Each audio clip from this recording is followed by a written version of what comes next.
Para Jenderal TNI berkumpul, Panglima OPM diawasi 6 kapal tempur dari 3 tank amfibi.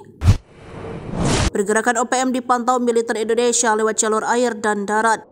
TNI AL ikut serta mengawal keamanan di tanah Papua. Sejumlah alutsista atau perlengkapan tempur disiagakan. Ada 6 kapal perang dan 3 tank amfibi ditambah 200 prajurit dikirim ke Papua Maluku. Para Jenderal TNI pun berkumpul di Manokwari, Papua Barat. Operasi Trisila Korbada 3 2024 juga melibatkan pesawat angkut CN-235 dan helikopter dari Pusat Penerbangan TNI Angkatan Laut.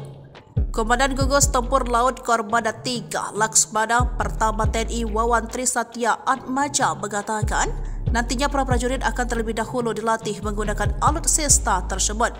Setidaknya ada 200 prajurit yang dilibatkan. Mereka merupakan pasukan gabungan ARI Korbada 3, pasukan Marinir 3, dan KRI jajaran Korbada 3. Dalam siaran resmi Gus Purlah Korbada 3, Panglima Komando Armada 3 Laksmana Muda TNI Hershan memimpin apel gelar pasukan dan alutsista untuk latihan pendaratan itu. Rute pelayaran operasi Trisila Korbada 3 2024 dimulai dari Sorong, Papua Barat Daya, kemudian kapal-kapal yang terlibat berlayar ke Manokwari, Papua Barat. Di Manokwari, Satgas Operasi Trisila 24 dijadwalkan menggelar latihan pendaratan di Pantai Ransiki.